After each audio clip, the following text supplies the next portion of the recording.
This episode literally blew me away. Why's that? Trust me, you need to watch the episode for yourself. I'm MegamanNG and I welcome you to another Power Rangers Beast Morpher Season 2 episode review. Today we'll be talking about episode 19 of Season 2, the penultimate episode, Source Code. If I were to detail everything I love about this episode, I wouldn't do it justice. I'll provide a summary as well as some of the points. And if you wonder, yeah, the season finale is going to be on Monday.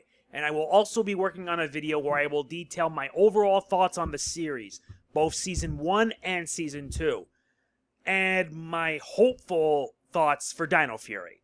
Anyway, let us begin. Grid Battleforce is on high alert. Nate, Steel, and Zoe have worked on an antivirus that is capable of stopping Evox in its tracks. But even with that, Evox has one more plan up his sleeve. After having uploaded himself onto the mainframe, the Rangers chase after him. But despite their efforts, Evox reaches the vault, and what he seeks. Evox has returned to living once more, as Venjix. What makes it worse is that Nate had a hand in this. The threat is real. The danger is real. Now Nate and the Rangers must find a way to stop a dangerous threat from an alternate universe. Guess they'll need some help after all, huh? As I said, new episode and new review. If anyone's wondering, the season finale will be on Monday, so look forward to that when it comes. The end game has arrived, and the worst part? The Rangers may not have anything to stop it. In this episode, Evox's plan has been unleashed, but it's then we learn who Evox really is. Yep, Evox is Venjix. And the worst part about all this is that one of the Rangers is responsible for this. It's Nate. All the build-up that have happened throughout this season, well, most of it, has led up to this. But I never thought that we would see the return of an old Power Rangers villain. Yeah! Venjix is back! Venjix from Power Rangers RPM is the main big bad of Power Rangers Beast Morphers. All I can say is, wow. Just wow.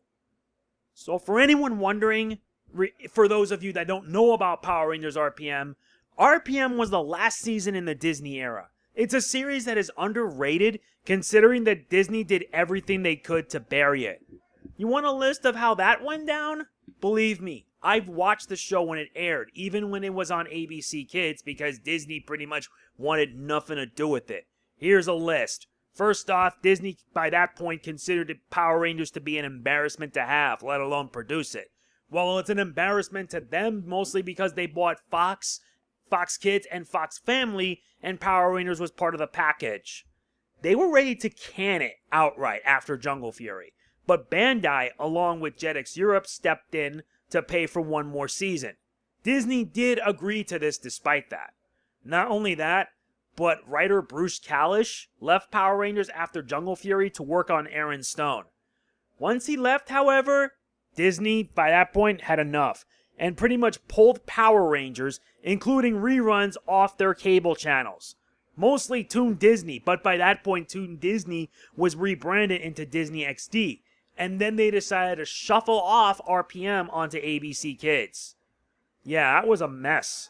Most of the time, RPM wouldn't even show at all, and it would mostly get preemptive for sports coverage, and some stations in America wouldn't even air it at all due to the lack of educational entertainment, or edutainment as it were. Now, and plus, its showrunner, Eddie Gazelian, got fired for going over budget, and Disney did everything they could, and I mean everything, to bury it. They wouldn't even bother promoting the show. After Gazelian got fired, Judge Chip Lynn would return to handle the rest of the season. They didn't even, like I said, they didn't bother promoting it. And it proved that they didn't really care for the franchise. They did at first, but as time went on, they stopped. They didn't even care. They consider it an embarrassment, a black sheep. But also one of the bigger reasons why, Disney buying Marvel in 2008. It served not only the reason why Disney did what it did, but it would also contribute to Saban rebuying Power Rangers from them 2 years later. The only positive that came out of it aside from many other things, is that for RPM, 3 of its actors would go on to bigger roles years later. One example being Emma Darkville, who played the Yellow Ranger. She went on to star in iZombie. So yeah, just a bit of a heads up. Many of the actors actually went on for bigger and better careers. And since this is involving RPM, I am so happy we got to see Dr. K. It's good to see her again, and she looks just as lovely as ever. Her actress just does not disappoint. Seeing her meet with Nate is shocking yet awesome. But here's the problem. Nate is hesitant. Speaking of the GOAT, the reality that he may have been responsible for bringing back a previous threat has hit him hard. We actually get to see a flashback at how Evox was created, mostly because Nate was experimenting using Morph-X and Snake DNA, and used it on a Red Ranger series operator Morpher, which pretty much contributed to Evox, or rather Venjix, being reborn. And I thought the RPM guys would know better than to seal it somewhere else. Why the heck would you give it to Grid Battleforce? I don't know. Yeah, the reality that he may be responsible for bringing back a previous threat hit him hard. It gets really bad to the point where he tries to avoid anyone and everyone, even Dr. K. But knowing Dr. K, she ain't gonna leave. She's putting her foot down. Sometimes you need a bit of tough love to get across. And yeah, at least he admitted he screwed up, and he wants to do what he can to set things right.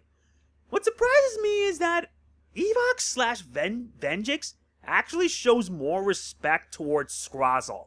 Yeah, I noticed in the episode when the avatar Blaze went off with the Morph Towers, not realizing he was going to end up being destroyed, but in the end it turned out that he actually assigned it to Scrozzle.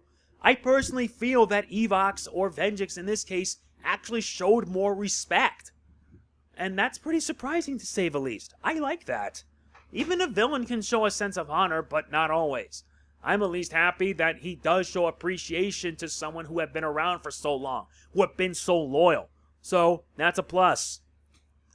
Like Robo-Roxy in the previous episode, Robo-Blaze bites the dust. Yep, this episode marks the last appearance of the evil Blaze.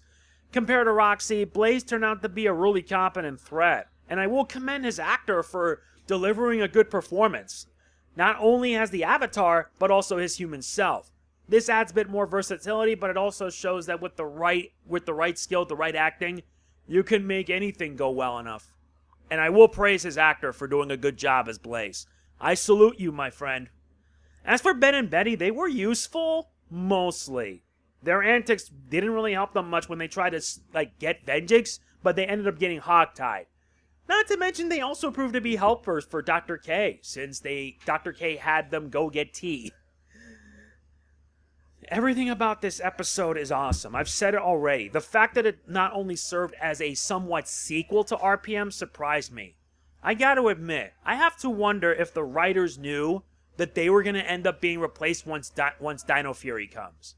That they decided to go all out and go back to a previous show that didn't really get that much closure. And honestly, I hope that with Evox's final defeat, that RPM gets the closure it deserves. If you haven't seen Power Rangers RPM, you should. It's available on Netflix. And I mean it. It's actually a pretty good show. I watched the entire thing from start to finish, even when it was preemptive over and over and over again. Thankfully, back then in 2008, 2009, there was the internet, where many of us who couldn't see it could get a chance to. Hence why it got all the respect it deserves. Even Linkara did a history of RPM. And yeah, it had an uphill battle. And I'm surprised it actually persevered despite all that. As for the episode itself, it was awesome. Everything about it. It's tense, action-packed, and it set things up nicely for the finale that will soon follow. Not to mention, we see a Ranger reach their lowest point, only for him to come right back up again with a plan. Here's the problem.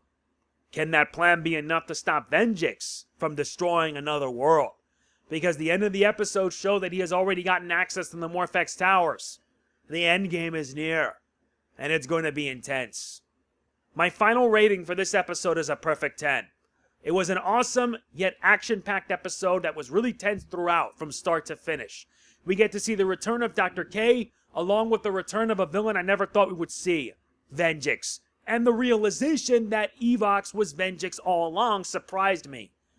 I have to wonder if it was foreshadowed somewhat, because I remember in one episode, Nate was mind controlled. And considering that the mind control somewhat happened, that could be a clue. I don't know, and I probably might never know. But point is, Monday is the season finale review. I hope you guys look forward to it when it comes. So yes, that is going to be it for this episode review of Power Rangers Beast Morphers. Monday's the finale, and then I'll be working on a video that details everything, or my overall thoughts on the entire series. If you enjoy it, please be sure to hit the like button. It means a lot to me. Don't forget to like, comment, share, subscribe, and click the bell. All of it helps out big time, truly. This is MegamanNG signing off. Peace out. Let's morphing!